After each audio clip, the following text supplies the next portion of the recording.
One of my favorite childhood memories is of a boy named Mickey, a neighborhood friend, sitting on my 50s front porch, gently winding the handle of his Beanie and Cecil toy guitar. He was serenading me at the top of his voice. It was his invitation to come out and play. But Mickey was different from the other neighborhood boys.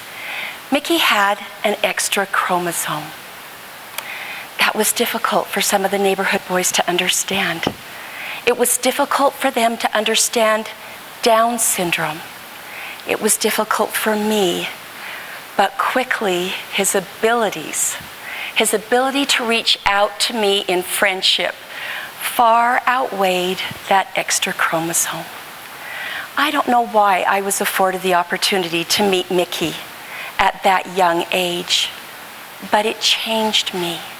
The magic of that friendship will last forever. It changed the way I saw those with disabilities. He changed me. In the blockbuster movie Avatar, the Na'vi greet each other with the words, "I see you." It means I see the love and your feelings and your soul, and you mean everything to me. That is how I grew to see Mickey. And I believe that that is how he grew to see me. Although ironically, I think he arrived at that place much sooner than I did. Perhaps on the day of our first interaction, when he held out his hand to walk across the street where the neighbors were playing kickball. He didn't want to play, but I think he could tell that I did. He sat on the grass, cross-legged, with that trademark grin, manifesting that he was content in the art of observation. What about our observations? How do we see each other? How do we see those with disabilities? I have the remarkable opportunity of being a coach for a theater class for kids with special needs and disabilities. A couple of years ago, we were rehearsing for our Christmas show, and I paused and turned to one of the coaches and I said, "Why do we call them kids with disabilities or kids with special needs? They are so much more than their disability." And then the word popped into my mind. Instead of disabilities, what about remarkabilities? They are remarkable in so many ways.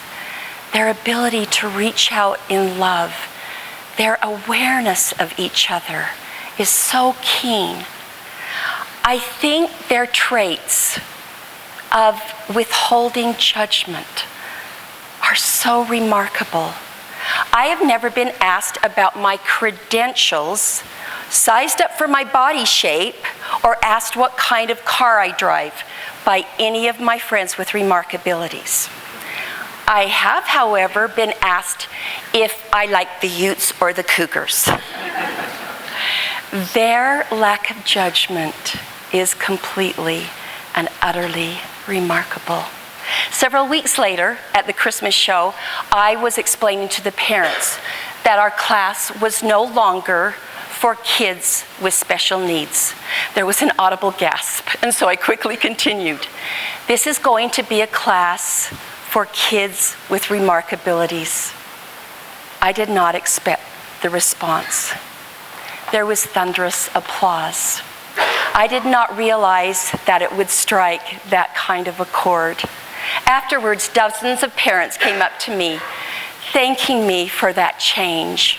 They were delighted with that name change. One parent commented, "You coaches have taken the leap that we hope that everyone does with our children. You see who they are.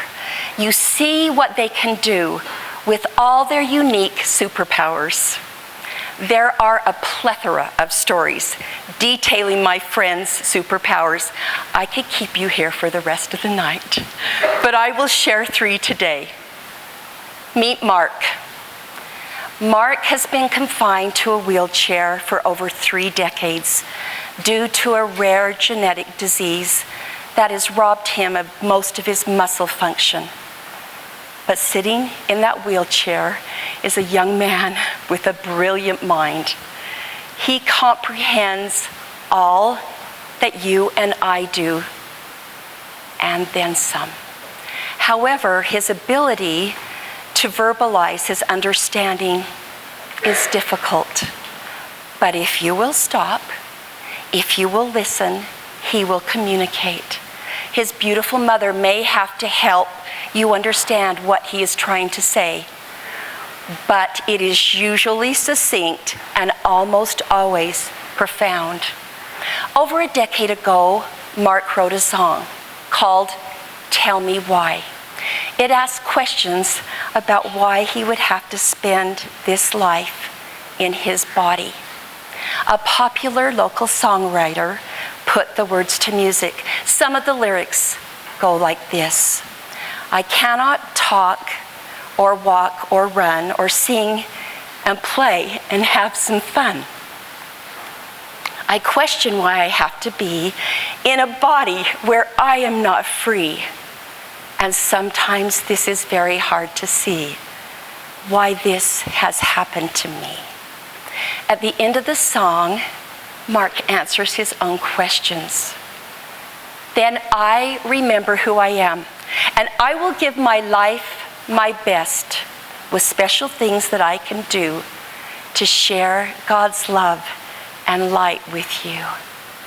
It is a bright determination of his mission and his determination to move forward with joy and love and purpose. Some might walk past Mark, not wanting to make eye contact, not out of a place of unkindness, but perhaps a place of remaining in their comfort zone or a place of complacency. What they are missing out on is the interaction of a lifetime. 4 years ago, Mark performed his song for our Christmas show. Mark sang. His spirit was palpable, and his courage actually needs no words. Meet my friend Zack. On the first day of class, when Zack came and his mother introduced him to me, my reaction was immediate. I reached out with a hug. I am a hugger. His reaction was, "Don't touch me."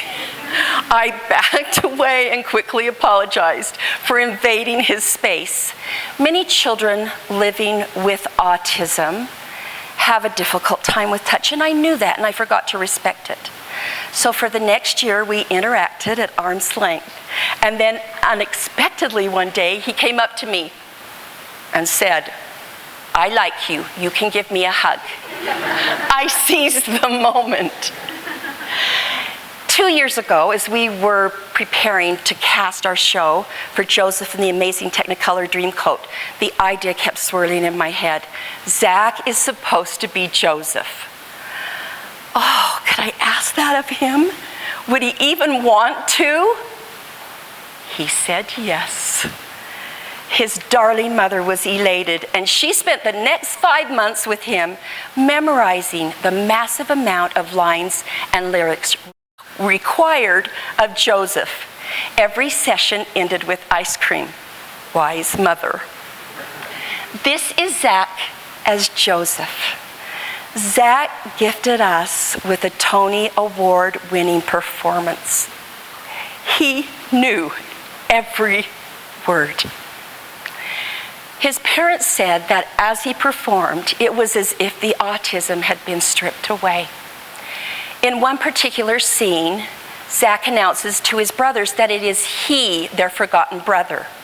The brothers are supposed to react with joy and, you guessed it, hugging. We kept trying to direct that.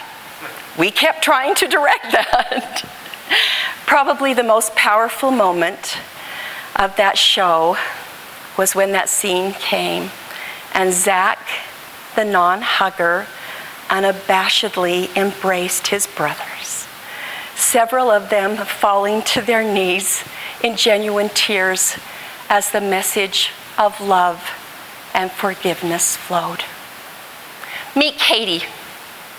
Katy has Down syndrome, like my friend Mickey. Katy lives to sing and dance. Last year, as a junior in high school, she was cut from the school musical. She was devastated. She cried for days, and her sweet mother searched for something for her to be involved in. She found our class. We think it was fate. This is Katy as Peter in our production of Peter Pan last summer. Now, normally, we choreograph the numbers and we teach them to the kids.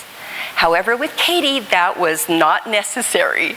She completely and effortlessly choreographed all of her own numbers. Her choreography for I'm Flying literally took us into the air with her. It was different every night, but it was always perfect, complete with splits. She soared, so did we.